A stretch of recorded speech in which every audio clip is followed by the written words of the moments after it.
Hello there, I'm Toby Haydock, and you haven't been touching the controls, have you?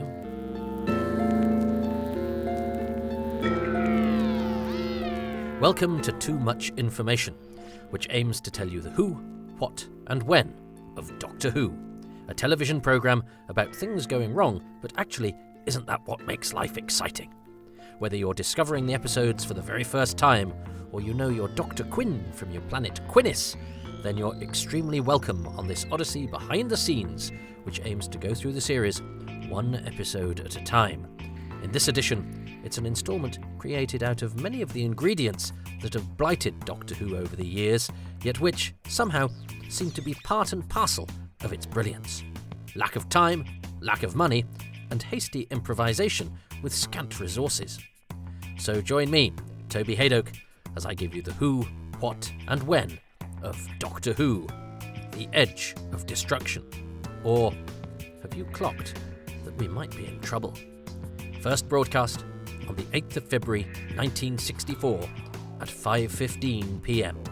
It starred William Hartnell as Doctor Who, William Russell as Ian Chesterton, Jacqueline Hill as Barbara Wright, and Carol Ann Ford as Susan Foreman. It was written by David Whitaker, produced by Verity Lambert, and directed by Richard Martin. It was watched by 10.4 million people, and the audience appreciation was 61.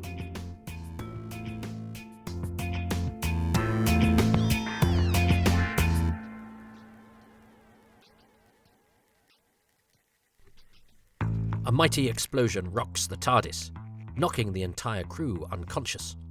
When they awake, they start behaving very oddly. Ian and Barbara have a strange, stilted conversation, whilst Susan finds the food machine is sending out contradictory signals. The TARDIS doors open of their own accord, but close again when Ian approaches them. The Doctor has hurt his head, and there's a tense, uneasy atmosphere. Susan threatens Ian with a pair of scissors, and the crew muse on whether someone or some force might have entered the TARDIS when the doors opened. The scanner isn't proving trustworthy either, showing contradictory images including a shot of a planet and starscape that then fade out after a blinding flash. The Doctor accuses the schoolteachers of sabotage, and all the clocks and watches in the ship begin to melt, as if time itself were collapsing.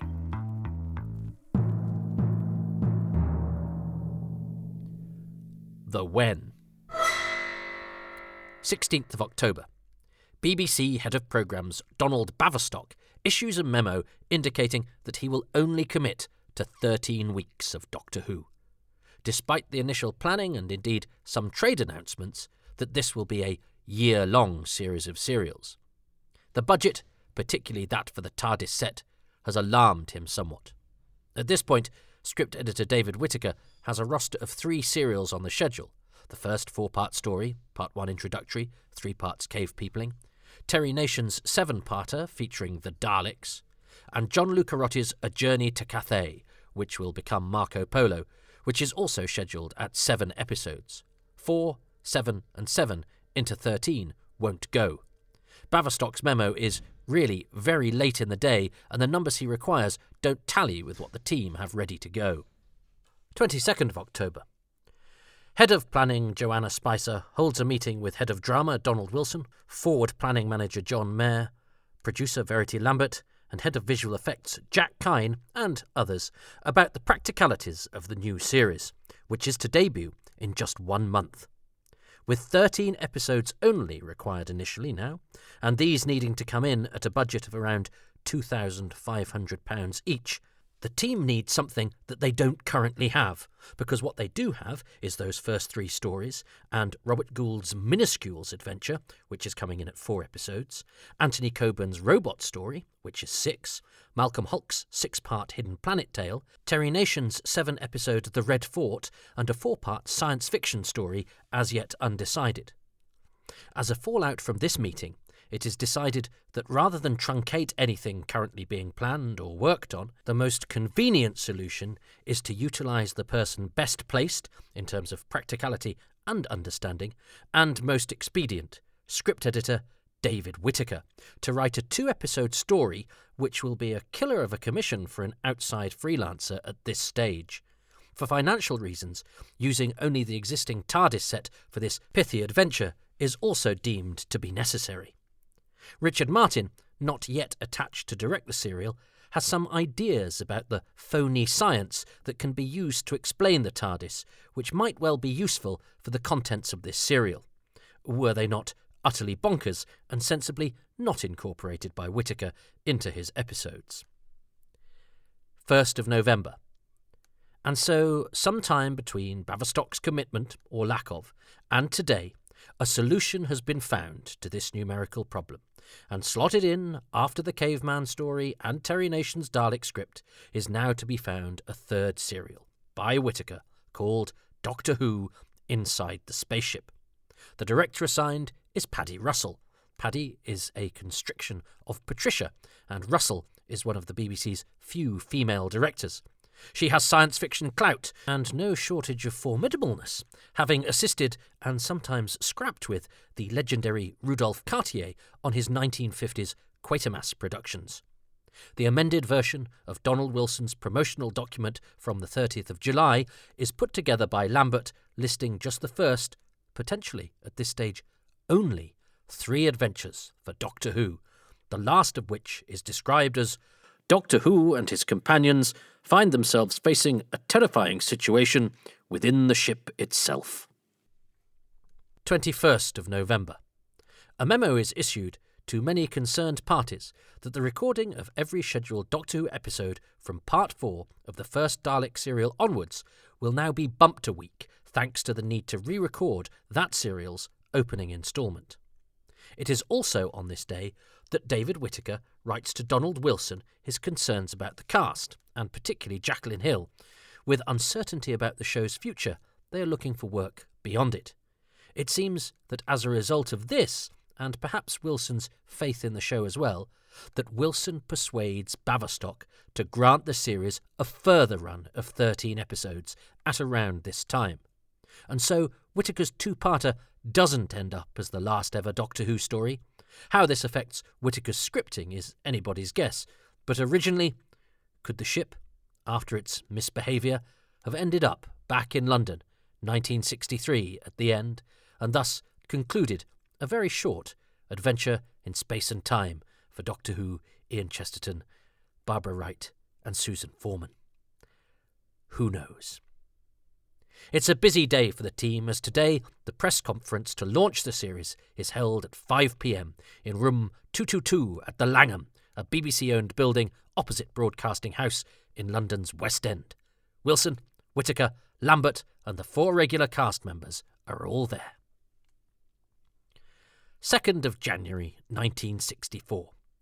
Joe Parks, BBC sales assistant, sends a memo to the BBC's assistant head of copyright inquiring about this serial, Part C, Inside the Spaceship.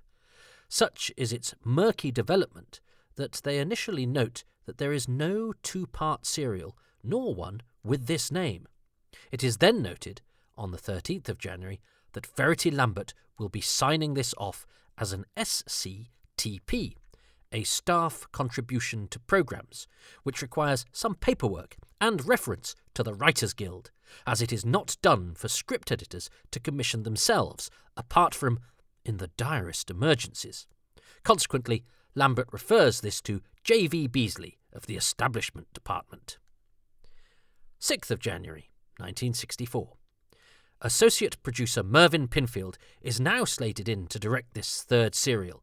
Paddy Russell is now directing a play, My One True Love, for the BBC's First Night Strand, a much more prestigious booking than this children's serial that has riled various BBC departments and now looks on borrowed time.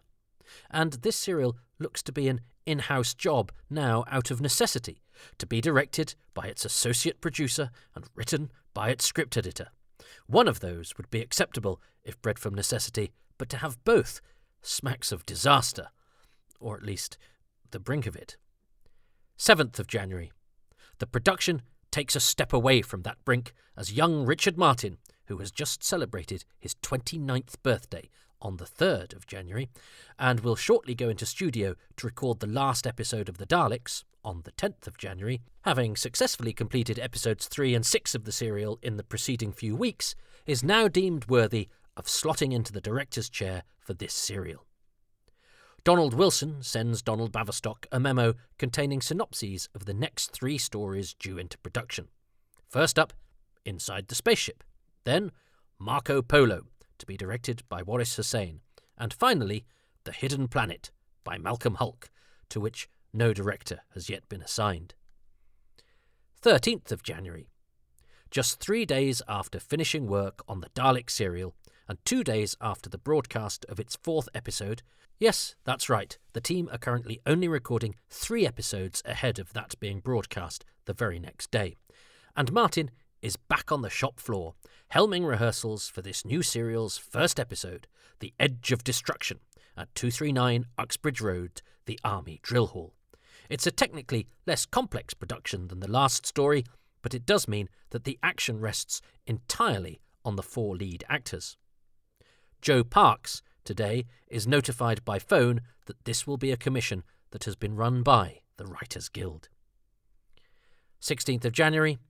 On the last day of rehearsals, Carol Ann Ford is quoted in a newspaper giving viewers a taste of the serial to come when describing how she's finding working on the show. I'm really loving it, she tells Bill Ford of the Ilford Recorder. For instance, during the next few weeks, we all go mad. And how often do you get a chance to do that? 17th of January. The Edge of Destruction is recorded at Lime Grove Studio D. During camera rehearsals, in the afternoon, the Radio Times takes publicity photographs of the regulars, and the results are used as publicity cards for Russell, Hill and Ford. There's a great one taken of Hartnell at the TARDIS controls, but the famous one of him in the Astrakhan hat from the first story ends up as Hartnell's publicity shot. The photo call takes place during the tea break, which is between 3:45 and 4:15 p.m, after which there is a camera rehearsal until 7 p.m. Supper is then scheduled until 8 p.m, line-up from 8 p.m. to 8:30 p.m, and then recording, getting the whole thing in the can, takes place between 8:30 p.m. and 9:45 p.m. The episode's costs come in at £1,480, just over £1,000 under budget, which is just what the series needs, and so this is doubtless met with great enthusiasm by Lambert seniors. 6th of February. The Radio Times previews the serial. The accompanying photo, which depicts events from episode 1, actually seems to have been taken during the recording of episode 2. The article restates the premise that the Doctor and Susan are from another world and time, and that they are trying to return Ian and Barbara home to the 20th century. It also emphasises that the ship is still only partially under the Doctor's control. Something not really mentioned anywhere in the story is given as part of the premise for this episode, and so makes for interesting reading.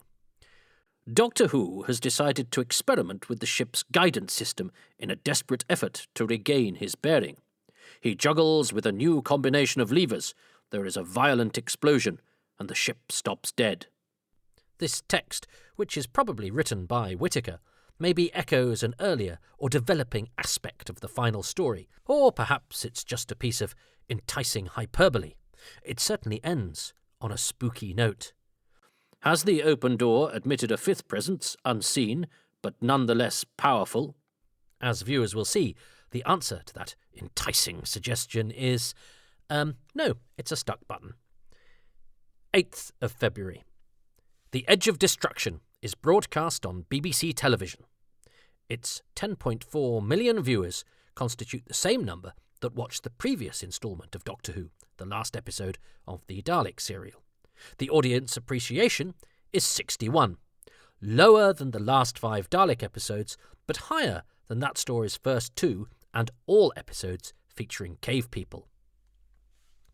The Lancashire Evening Telegraph, on the day of broadcast, runs a story about the series. The article, entitled "Just How Wrong Could You Get? Anyone Want a Crystal Ball? Slightly Chipped?" by Will Carter, suggests that Doctor Who should be moved to help bolster Monday or Thursday night viewing. So good is it, and so well has it done in the ratings. Carter also has a slight spoiler for viewers who, despite having episode titles, are ignorant about the number of episodes each new story has. This particular predicament, I gather, won't detain them very long. They'll be out of it next Saturday, and the good ship TARDIS will be off on another galactic lucky dip. Carter has been impressed with Doctor Who, especially as, when he first heard of it, he thought it would just be an amiable filler-type serial, hence his offer of a chipped crystal ball. If he'd seen the production documentation, he might have realised his crystal ball was very nearly right. The Bournemouth Evening Echo uses today to ask why there are no adult serials like Doctor Who. Doctor Who's success is understandable, it states. It is interesting, exciting and unusual, and has the scientific element which is always popular. There is no doubt that a large proportion of the viewers who watch it and enjoy it are adults. It's time we grown-ups were given another good science fiction serial. A real thriller strong enough to keep us away from the bingo or send us hurrying home from work. If Doctor Who can draw nearly 7 million viewers, a first-class adult serial would have an audience twice that size. The South Wales Evening Argus does a little preview of the episode. Doctor Who and companions, whose adventures regularly hold the attention of an audience of 6.75 million viewers, begin a new time and space journey tonight and end up prisoners of the fourth dimension.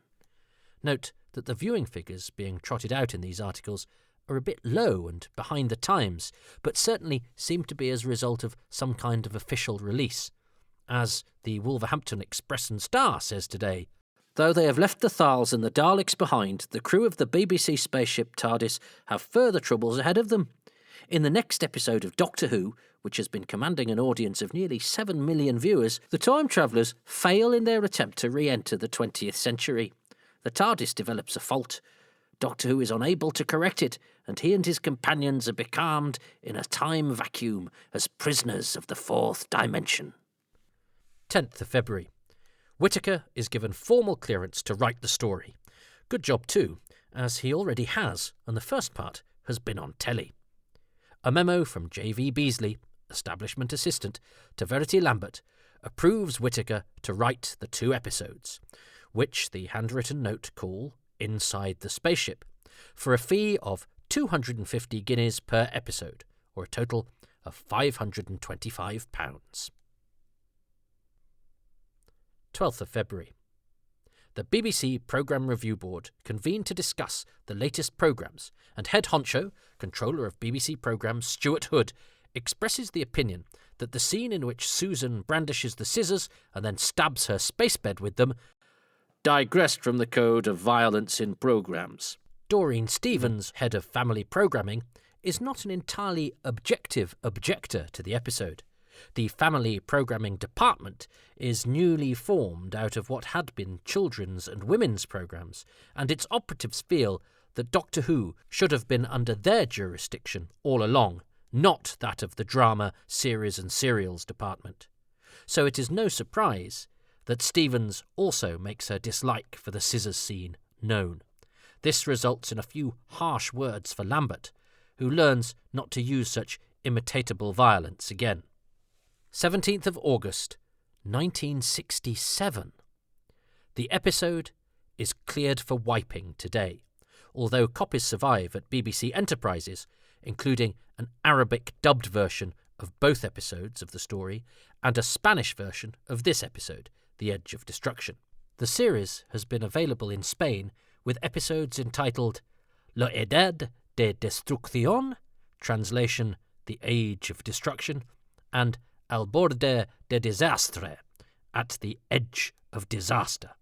The serial is also marketed as Beyond the Sun, which was actually a working title for the second story, now commonly referred to as The Daleks, and would continue to be vaguely connected with this story for many years hence, including in Peter Haining's Doctor Who A Celebration book.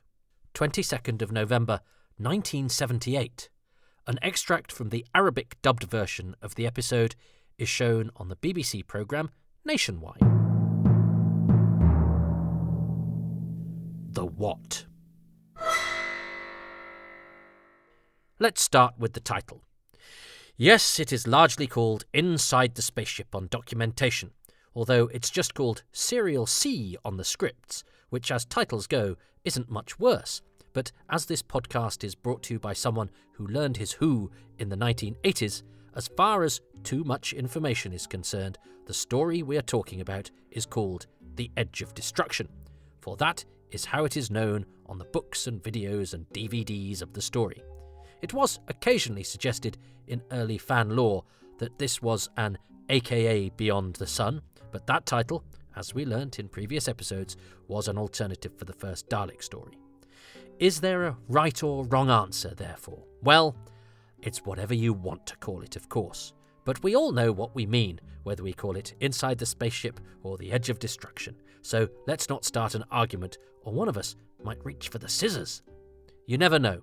What they might have done in the end was scribbled everything out on the script, put a line through Serial C, and written the actual title in felt-tip pen on the scripts at the last minute. It's not the only thing that would have happened to with this story. David Whitaker receives no story editor credit.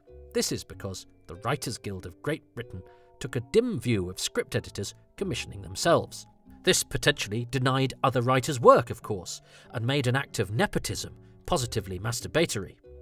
Whitaker gets his credit then at the beginning of the episode over the opening action, but it reads simply, by David Whitaker, whereas on previous stories the authorial credit has been written by. The episode begins with a filmed reprise of the events from last week. For the third time in a row, the story begins with an instalment which only features the regular cast. This pattern will be broken when Marco Polo begins in a fortnight, but viewers would be forgiven for thinking that each Doctor Who story starts with the 4 regulars only, getting to grips with what the latest adventure is about. Bar perhaps a near miss with the Ark in Space, the opening instalment does have 2 actors' names on the credits aside from the regulars, even though their contributions are only vocal, so it can count if you want to. This never again happens in the whole of the series' history. In fact, the only other episode in the series' history to credit only the regulars is next week's. Costume-wise, the cast, of course, retain what they were wearing on last week's cliffhanger, except Carol Ann Ford has got rid of her socks, having not enjoyed that particular part of her costuming, which, unlike the others, she had got into at the very end of the Dalek story, so she's actually wearing what she sported in An Unearthly Child, whereas the others are in their Scaro fatigues. Set designer Raymond Cusick, largely using existing elements of the TARDIS interior design, enlarges the seating area previously featured in The Dead Planet, adding a corridor to the 2 bedrooms. The food machine is now outside one of those 2. The reflecting floor plates at the base of the console used in the broadcast version of An Unearthly Child are reintroduced. These are actually specified in the script. When the Doctor goes to use the scanner, Whitaker specifies that he is standing near the control column, but not standing on the silvered floor around the column. Maybe this suggests that this piece of scenery contributes to Ian's electrocution in the first episode, as that's what the Doctor is trying to avoid now. Also, a photographic roundel blow-up is added to the main control room this week, and the TARDIS sets are all linked. The story features the first musical score to come entirely from stock. The tracks used in this episode are Mood 3, composed by Eric Sidey, for the opening of the episode where the caption is over William Hartnell on the floor. Space Agitato, also by Sidey, is the plinky-plonky bit when Susan attacks Ian with the scissors. This is actually a looped section of the actual piece. Anesthesia, Sidey again, is the wooey-whirry sound which plays when the Doctor, Ian and Barbara talk in the living area, and is heard again as the Doctor checks everyone is asleep and bends over the console before the cliffhanger. If you recognise it, it's because it returns to Doctor Who in the War Machines, and again for the moonscape eeriness in the Moonbase. Alan Langford's Strangers in the Fog is the piece augmenting the shots of the planet and stars on the scanner, whilst the gong crash used at the end of that planet sequence and the end of the clock melting sequence is from Stress and Anxiety, another Langford number. The main track for the melting clock sequence is Conflict Number 2 by Eric Sidé, and that is another track reused in the Moonbase. The P as B paperwork doesn't actually identify all of the music used in the story, but over the years this has been pieced together by musical scholars. As well as the music, there are 6 sound effects provided for the whole story by Brian Hodgson of the BBC Radiophonic Workshop, including the jungle atmosphere and animal noises over the image of the planet Quinis, and the unearthly growl accompanying the TARDIS doors opening. The music costs are given in the brochures that accompany the discs containing them. Each 30-second cue would cost the production 20 shillings to license. Any more than 30 seconds, and another 20 shillings is added. Compared to the music for the previous story, specially composed by Tristram Carey, which came in at around £42 for an episode's worth, you can see why stock music becomes an attractive option, especially on a money-saving 2-parter.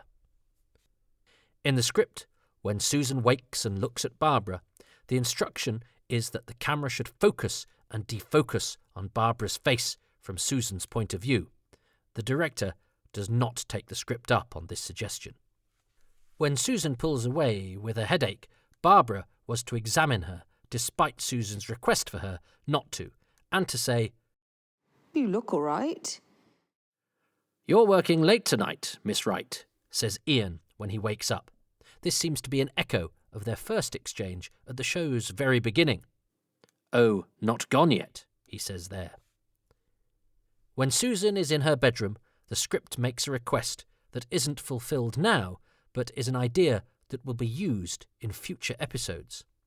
The directions say, "If possible, one of the circular wall pieces should be open, as if it is a cupboard from which she has taken a first aid kit." She is also looking at various bottles and tubes. "They must all look alien, that is to say, not like the things one would normally expect to find." The wire-backed chair in Susan's bedroom is from the Swedish company Dahlens Dahlem, and they were pretty new at the time. They still sell as retro vintage items today, and if you were to buy one online, it would set you back around $780, but that'd be a small price to pay to do Edge of Destruction furniture cosplay in your own home. The futuristic beds, on the other hand, are special commissions, built by regular prop makers Shawcraft, so you'll have to put your own together if you want them. The script requests that what comes out of the food machine for Susan is rather like a pound carton of sugar, plainly wrapped, a wax container.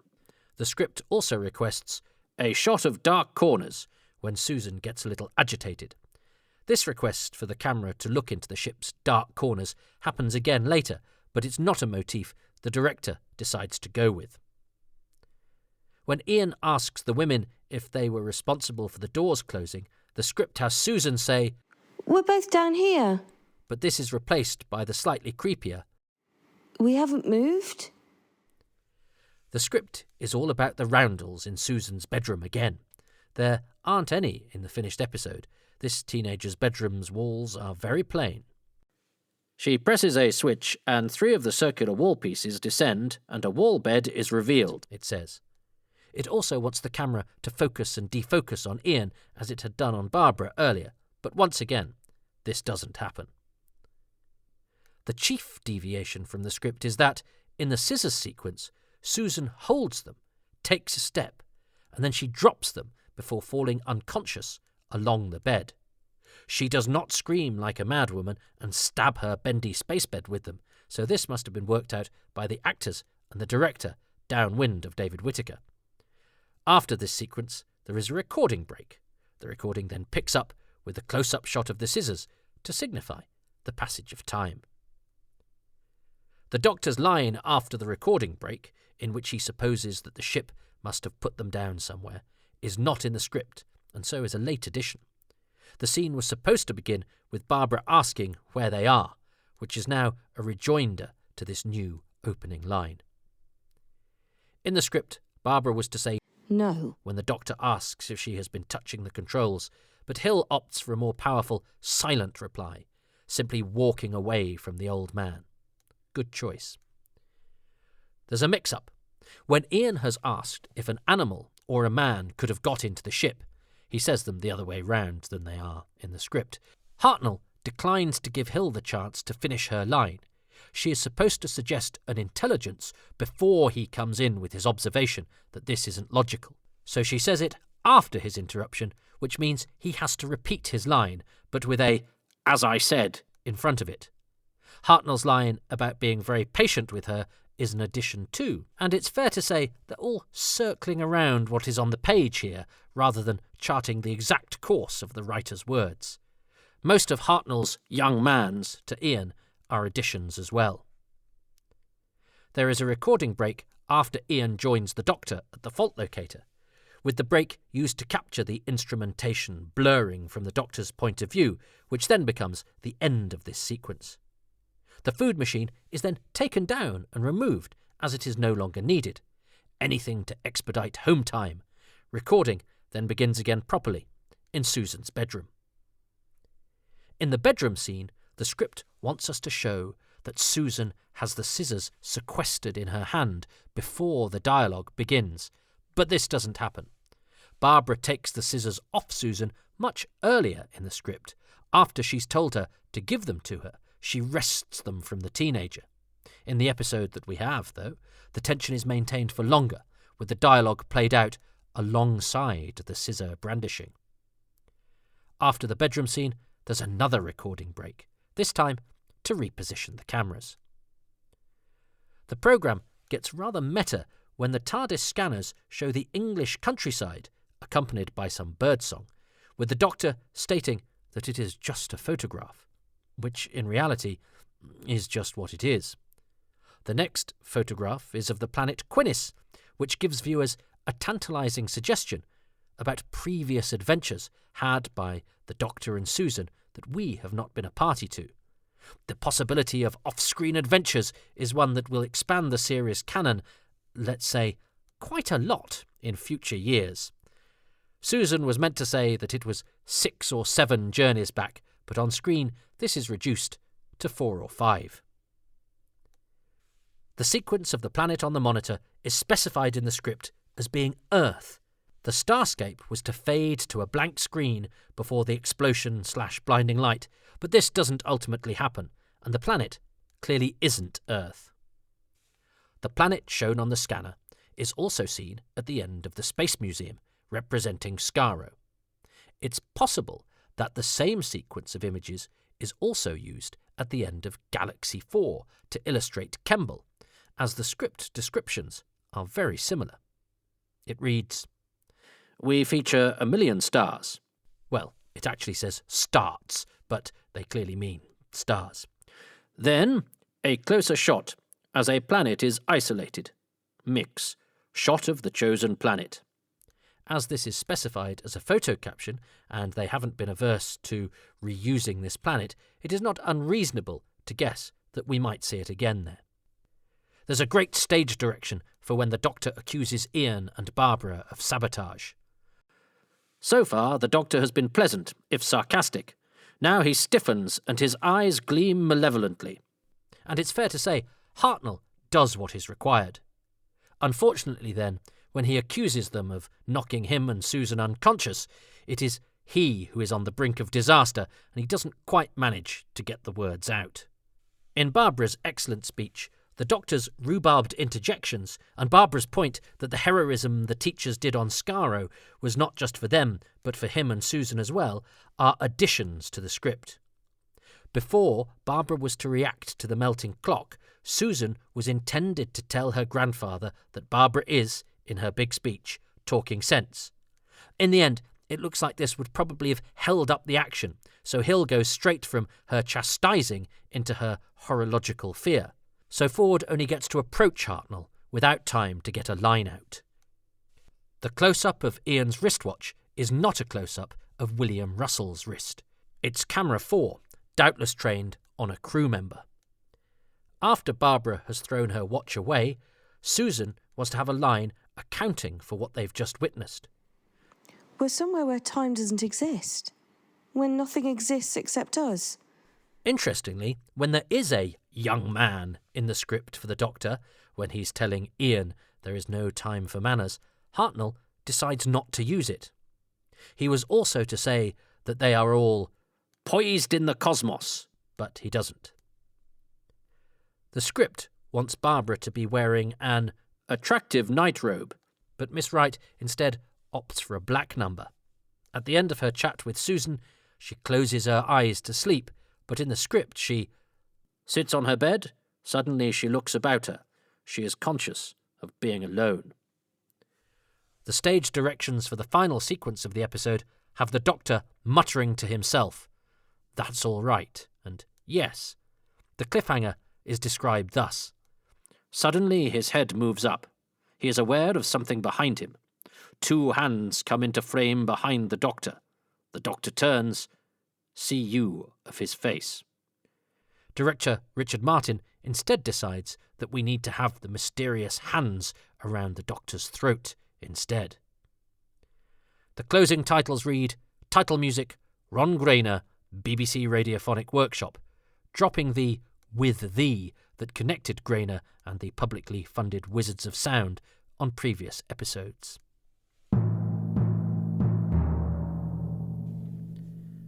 The Who. Richard Martin. Richard Martin, the director of The Edge of Destruction, was born Richard Martin Thomas in Battersea, London, next to the Dogs Home, on the 3rd of January 1935, and then moved to his grandmother's house in Grafton Square in London.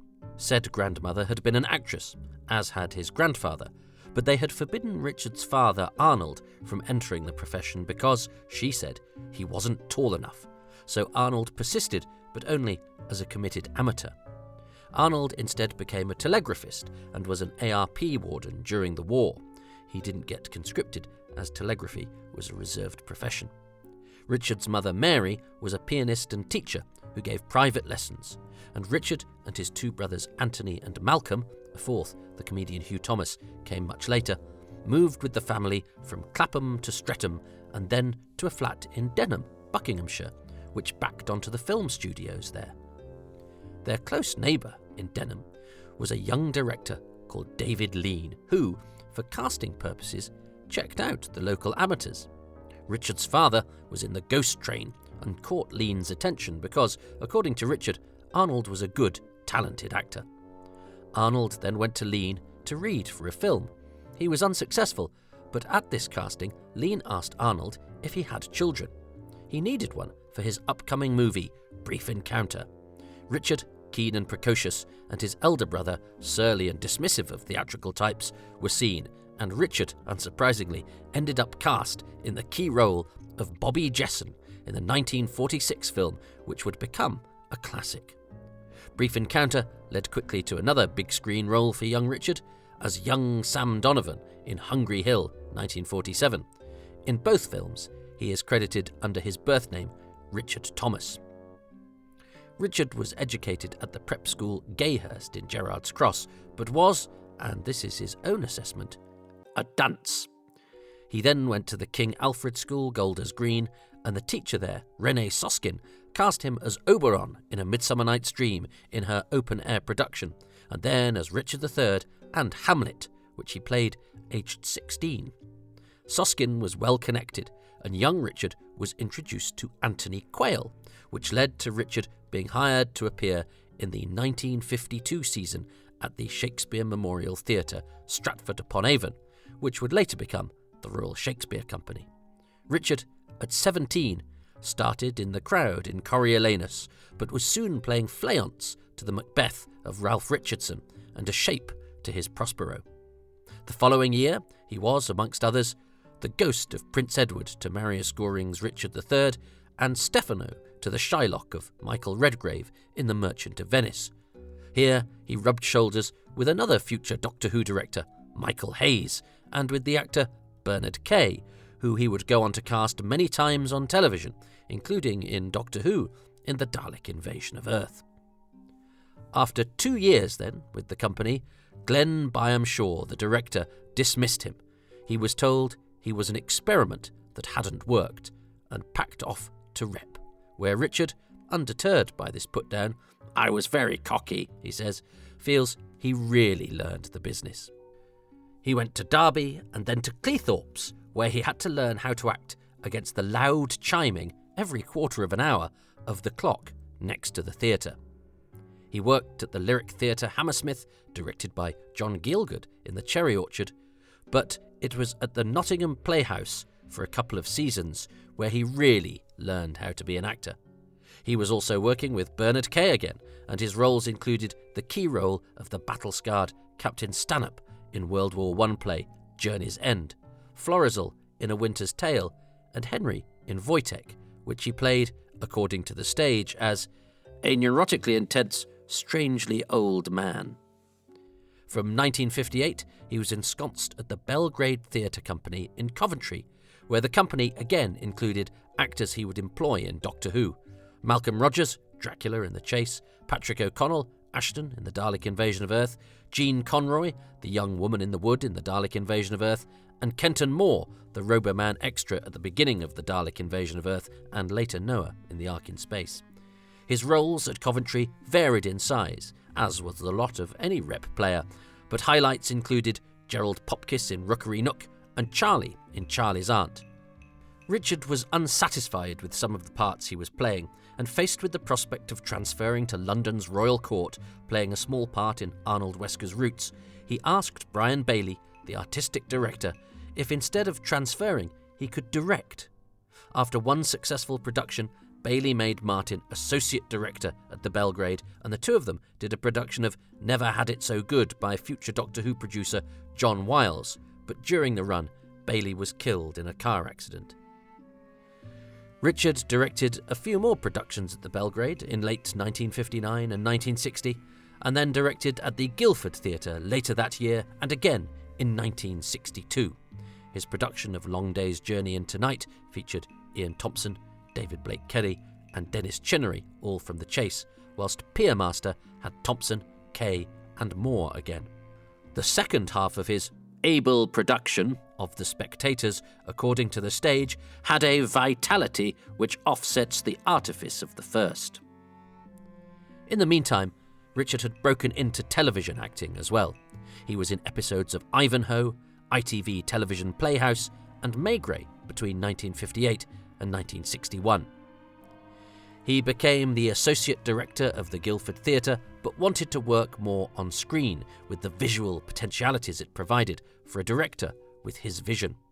He got an interview with the BBC whilst directing Corin Redgrave, no less, in Henry V, and so was able to impress the panel by name-dropping the quality of the company he was keeping, and so joined BBC Television on the director's course.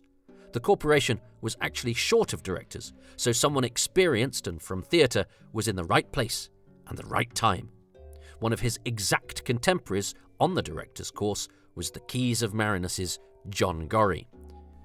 Richard's first directing job for the corporation was the play Miranda and the Salmon in August 1963, starring Sylvia Sims and Jack Watling.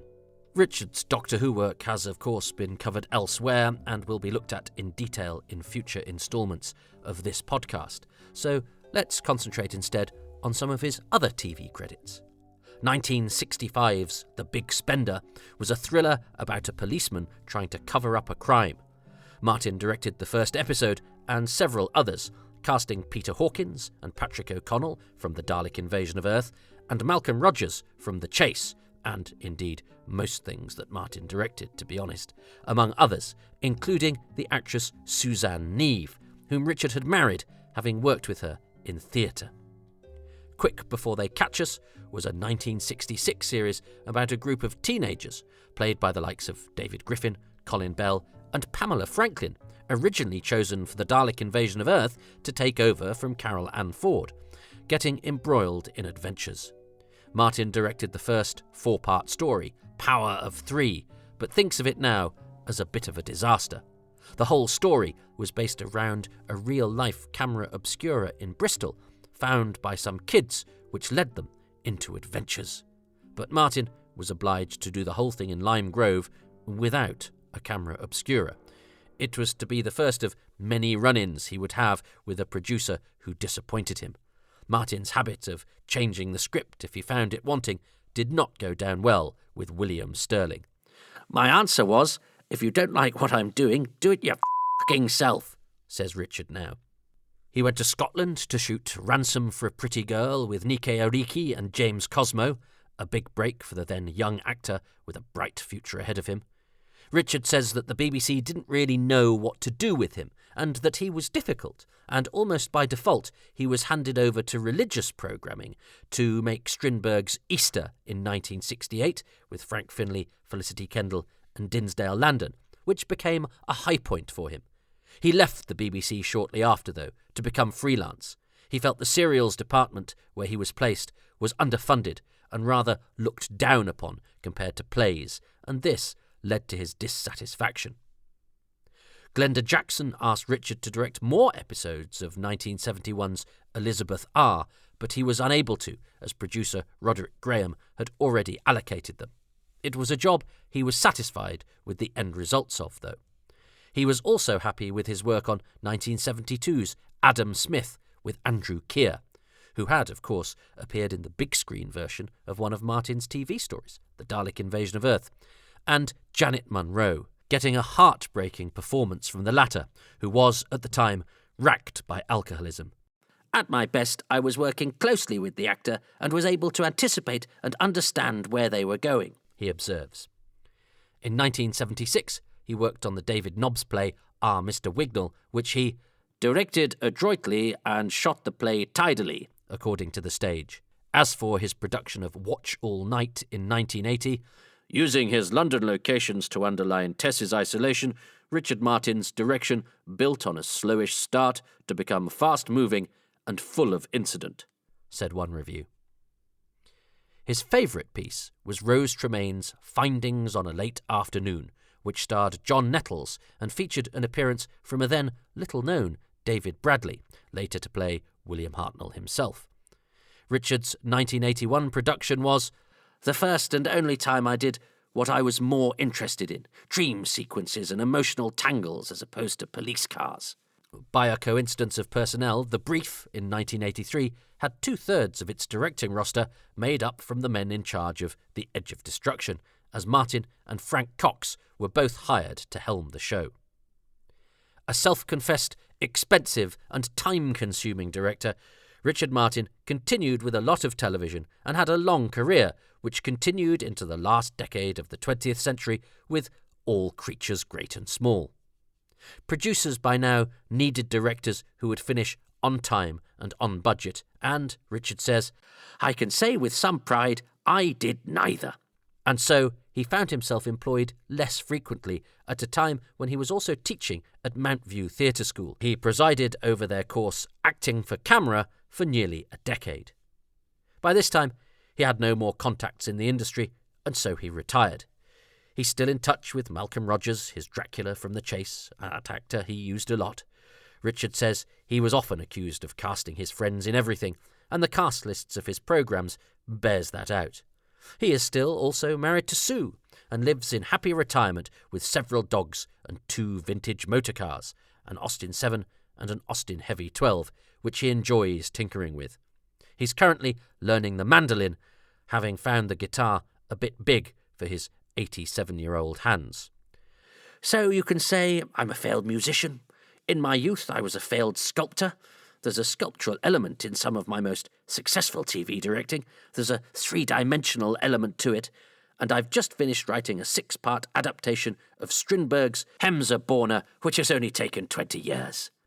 So he's keeping busy, but not so busy that he couldn't give his time to ensure that this biography of him is complete and as accurate as possible. So thanks to Richard for that.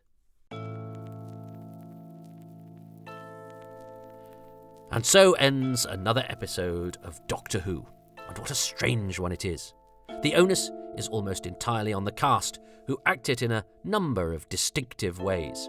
Hartnell has a malevolent gleam in his eye as his paranoia and mistrust about his travelling companions takes hold, and he emits a menacing, calculating hostility. In contrast, Jacqueline Hill gets the meatiest moment, bringing the old man down a peg or two and, it seems, shaming him into a more contrite demeanour. It is a companion's lot that immediately after her dramatic hero moment she has to be terrified by the sight of a clock, albeit a melting one.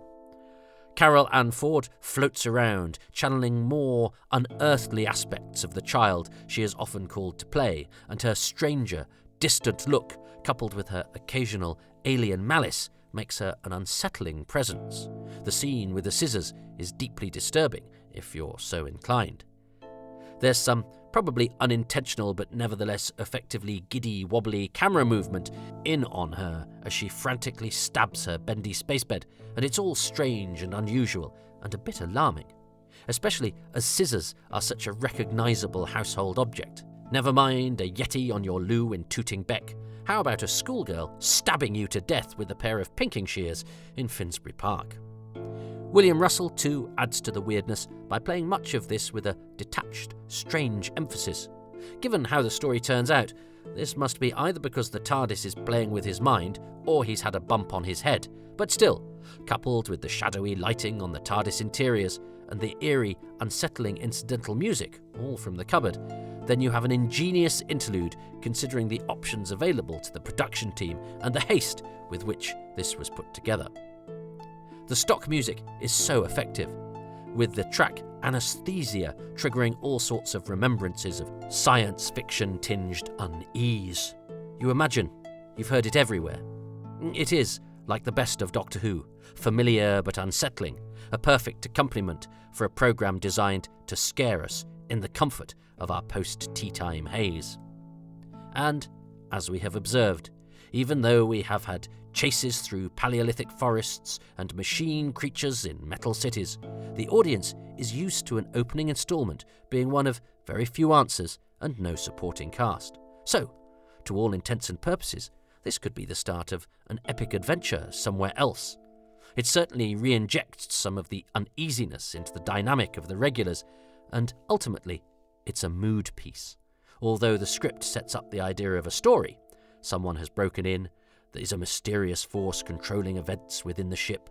This creates an atmosphere of paranoia, and the offbeat playing of the main protagonists, especially Russell and Ford, creates a strange, unsettling vibe, with Hill, the voice of reason, bursting the balloon and causing the Doctor to settle everybody down, before he takes charge and re-establishes himself as the series lead, but a malevolent and manipulative one, up to no good whilst the others sleep. And yet, he's imperiled by the episode's end. We don't trust him, but we root for him still. Oh, and a rash action is worse than no action at all.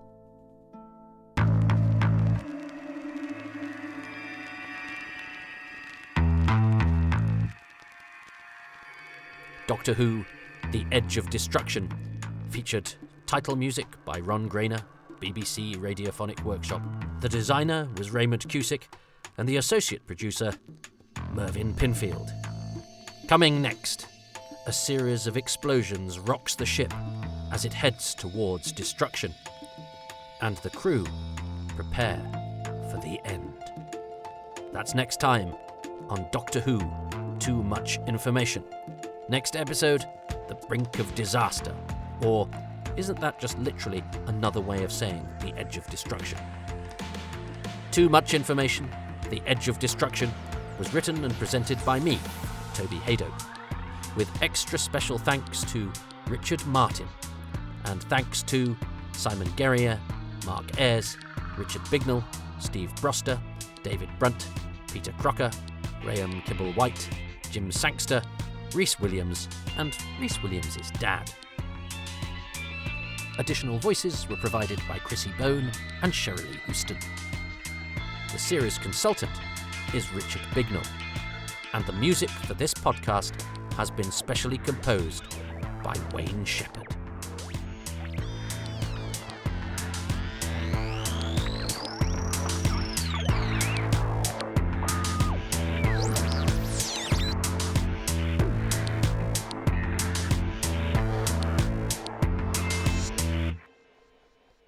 There is a supplemental podcast, one per story as opposed to per episode, Far Too Much Information, which is for now exclusive to patrons, who also qualify for bonus material, early releases and other exclusives, as well as pictures of my dog.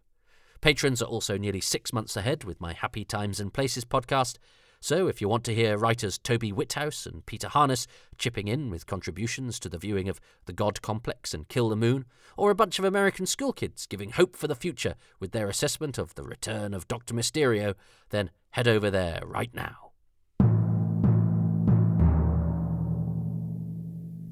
References. Richard Martin kindly gave me a whole afternoon to discuss his career outside of Doctor Who. Thanks to him and to his wife Sue for their indulgence.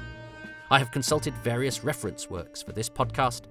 Doctor Who, A Complete History, edited by John Ainsworth and Mark Wright, with contributions from Jonathan Morris, Alistair McGowan and Richard Atkinson, and much of it based, of course, on those fantastic early archives features by Andrew Pixley. Richard Bignell's Nothing at the End of the Lane is one of the best things ever, and is great for this period of the show. How, Stammers and Walkers, The 60s, and The First Doctor Handbook are both excellent and uncovered much of what we now take for granted. Ditto J. Jeremy Bentham's Doctor Who The Early Years. The TARDIS wiki page and Shannon Patrick Sullivan's Complete History of Time Travel have also been very, very valuable for quick, handy reference as well, and I also subscribe to the British Newspaper Archive, Ancestry.com and Newspapers.com, which are vital resources, but also places that are very easy to get lost in for several days, so proceed with caution. I would also like to acknowledge the immense amount of notes and material provided for this episode by Simon Guerrier, who has much David Whitaker related material which he has meticulously filed. I walk in the shadows of giants, albeit giants who probably need to take vitamin D supplements due to the amount of time they spend inside looking over paperwork. The hard work of music research around this story was done by Rhys Williams, and some of it is presented by The Evil Dalek on YouTube, who goes into greater detail and deserves the credit for much of which we currently know about the sounds in this episode, and I am again indebted to Rhys for showing me this.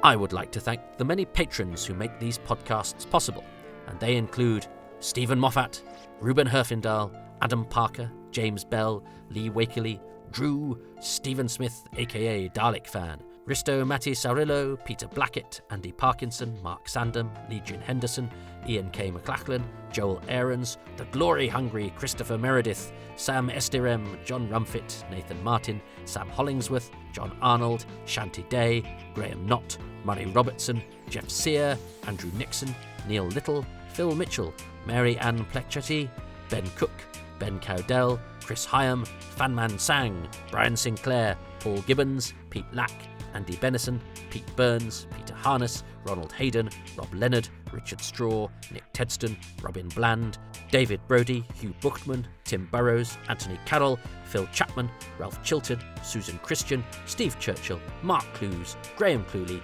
Charles Coffin, and together at last, Dylan Rees and Nigel Bromley. Thanks to them and to all of the others. If you would like to join their number, go to patreon.com/Toby Haydock, where, as you heard, you can get advance and bonus material, you get special access, and you are very, very much further ahead with these releases than the general public. The general public, that makes sense, than the riffraff. So yes, patreon.com/Toby Haydock. If you cannot commit to a monthly process that Patreon is, and I totally understand that, times are tough, please go to kofi.com/Toby Haydock. If ever you enjoy these on a one-off basis and I sound particularly hungry or needy, you can give any amount on any number of occasions you like, even just a one-off if you so desire, but anything is of course appreciated. As for Patreon, because it is monthly, you have different tiers. The cheapest is £3 a month, and for that you get about 3 podcast releases per week, or other extra things as well, but three programs or pieces of archive material per week. So for £3 a month, that works out, I think, at about 25p each. But not if you sign up for a year in advance, because then you get a 10% discount on top of that, whatever tier you're at. The tiers go up in value, and therefore, as do the goodies. But most things are available at the cheapest level, because I don't like denying people stuff. It seems wrong. So I just leave it to people to do what they want. But most things are available at the £3 tier. And I'm very grateful to everybody. But as I understand that money is tight for all of us, do you know what costs you nothing? Going to iTunes or wherever you get these podcasts and giving me a 5-star review. That really, really helps to separate these from the very crowded landscape out there of Doctor Who podcasts, all of which are very, very, very good indeed. So a 5-star review really helps to help these to stand out. And a couple of lines of review telling listeners what they can expect is really, really helpful. So please do that. I'd be most grateful.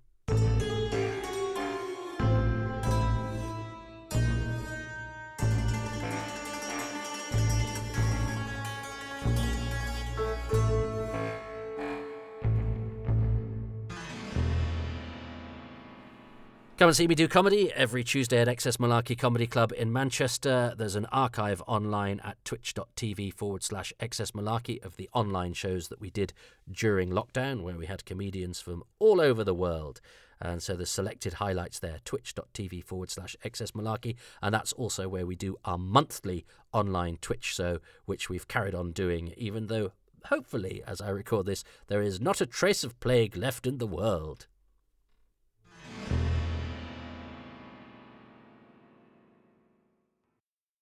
And I always do an after credits bit as well, and this is it. But I'm very tired, and I got an hour out of part 1 of The Edge of Destruction. No new sets, no guest cast, hardly any. So I've done okay. So I think you can lump it, because I've got lots to do, and the test match is on.